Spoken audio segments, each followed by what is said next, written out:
How did you guys find that story? Maybe let's just start with that, and then I have one other question, and then I'll open it to the audience. How did we find that story? You It found found it. us. You found it it. found us. If you knew A little closer. the equipment we had, how absolutely it was. I mean, we had a camera that didn't have a handle on it really, so you had to. It was you had a Nagra, right? Or Yeah. Yes. But we had no wireless mics. How we did the Synanon sessions, I have no idea. And a boom was considered really bad taste, right? Right. Did we And have a boom? Were you using no, a boom? no, We didn't no dare one use did. a boom. No, you just sort of crouched on the floor like this Oh boy. with your shotgun mic. It was all so crude, and we were still trying to invent the camera. The camera we had was very, it went out of sync all the time, so we had to. I remember coming into that big room where everybody gathered one day, and Pennebaker had the entire camera in pieces on the floor because it was running backwards, I think. I don't know. It was And easy the- to take apart. That was one thing about it, which drove everybody crazy. But how brilliant that you could take it apart and put it back together. I mean, I it was know, well, incredible. We owed everything to that camera. We had to build our own camera. There was no camera that you could do this film with that existed. You had an Arriflex, but it was nowhere near sync. It had a wind-up camera that was great for taking pictures of the sunset. But when you got into a situation like this, it was hard.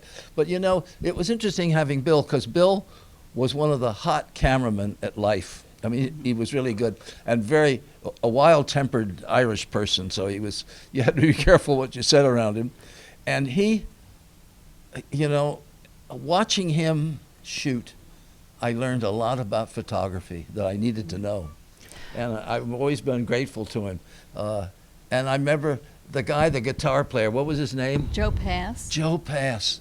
I later when he was playing in New York at a club, and I went down to see him one night, and I wanted to talk to him about Synanon, and he did not want to talk about it at all. Mm.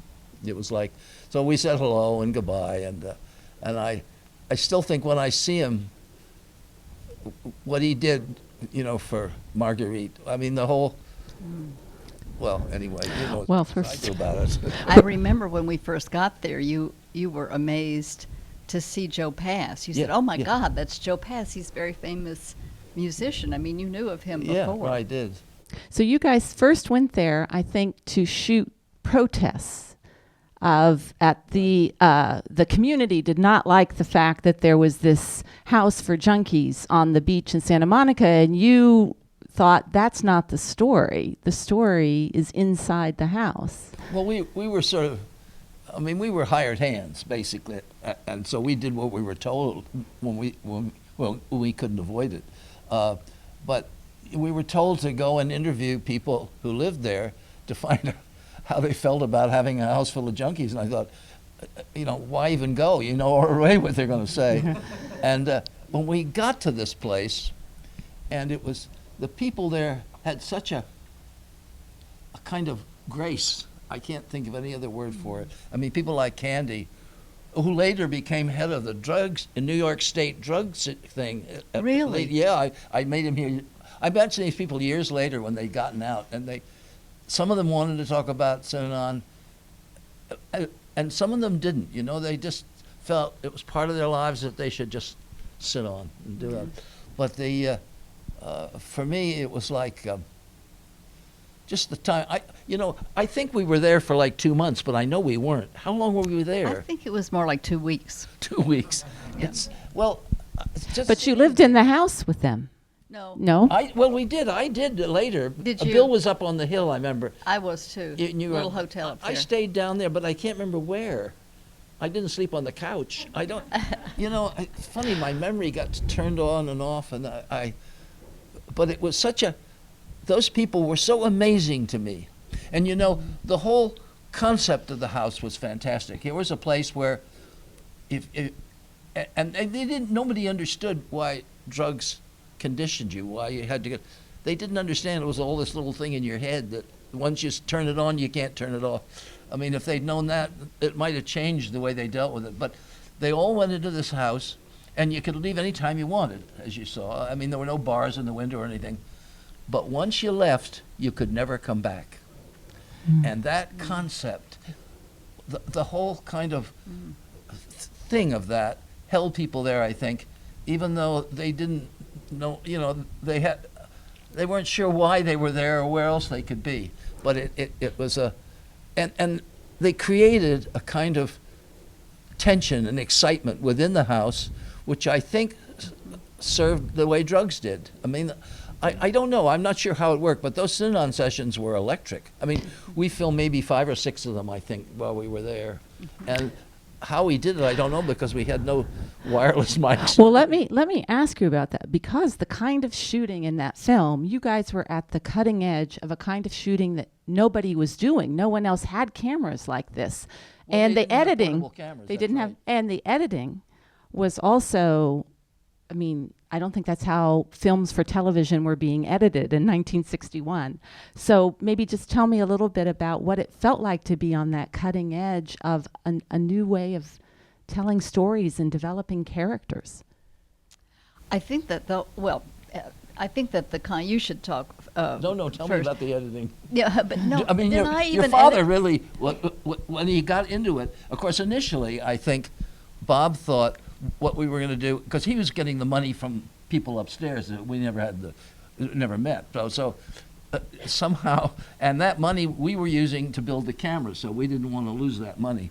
And he, I think we were going to do some kind of a journalistic series that would maybe be a basis for a television. I think we all thought that Time Life was going to buy ABC television, and that's what they were looking for, to develop some kind of TV production.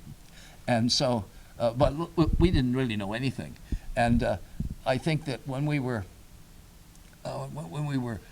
came back with this material, and we all started looking at it, and Bob started looking at it, and everybody, and we were all like a big family. Most of the people working there, except I think there were a couple of professionals, but most of us were people just off the streets. Nell came in, and she had, Yeah. you had been in France at the École, right, or something? Right. I think I'd just gotten my master's degree, so I was in Paris. So and- we wanted people that didn't know all the rules Yeah. of filmmaking, because we wanted to, I don't know, we just thought we were a little crazy. And so that when we saw what this was, and it was not a journalistic story the way Yankee No was, or even Eddie Sachs, which was really Ricky's film, because he showed me how to film. I think that what was so fascinating was that Bob got involved, and pretty soon we were all editing away and fiddling with and making changes and squaring at each other, and it was everybody wanted to make movies suddenly. And Bob knew that Time Life didn't want to go into the movie making business, so he had to kind of cover us up a little bit. But that was what we learned from this film, was we could make movies. We were developing the equipment. We didn't quite have it yet, but we could see what we needed, and we kind of had the perspective, which was, if you watched people who were doing something important to themselves and you were watching them, that was what a movie was. Mm-hmm. And you could edit it and make a story out of it, but basically it was real to begin with. You didn't have to manufacture it. So there were no, I mean, Life began when you worked at Life. Both Greg and Bob were writers, and the yellow pad was God, and suddenly the yellow pads disappeared. And we just started deciding how to edit on the basis of what you saw. The amazing thing is also, when you get into those true stories, that they end up having the dramatic structure that a written story would have, because, and this one does, someone has a problem and they they are faced with a crisis and they move beyond it. There's a resolution, crisis resolution. That's classic. Yeah.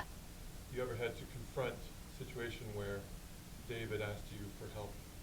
David came and lived with me for 2 years in New York, and at one point I had a loft on 6th Avenue that I used when I had to work late And I was actually, my family's all living in Bronxville, so rather than catch that train back to Bronxville, I would stay there. So I let David stay there, and I have this huge collection of records. I mean, maybe 4,000 78 records that I collected during my life, because that's the way I learned about jazz.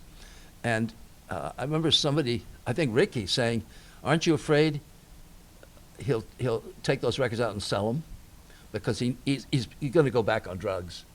And I thought about it a minute. It never occurred to me, and I thought, I don't think he would do that. And I played him some. I played him Bix, and he would say, "God, it makes me want to kill myself when I hear that," And he never did. He never sold a single record. And he stayed with me for a good 2 years. I took him out to the country with us, and he lived out there with us.